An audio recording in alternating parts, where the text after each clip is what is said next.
uulamin ngayon mga kaludes. Ayan.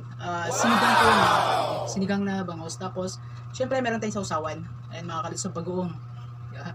Ayan, mga paboritong ulam natin yan mga kaludi. Ayan. So yung mga kaludes, kakain muna ako mga kaludi. So magkakamay po ako ulit ngayon. Ayan. So malinis man aking kamay mga kaludes. So kain tayo mga kaludi.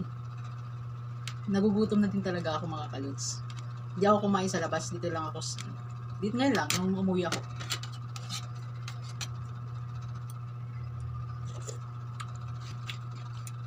Ayan mga kaludes, ito yung sa lahat ng part ng isda.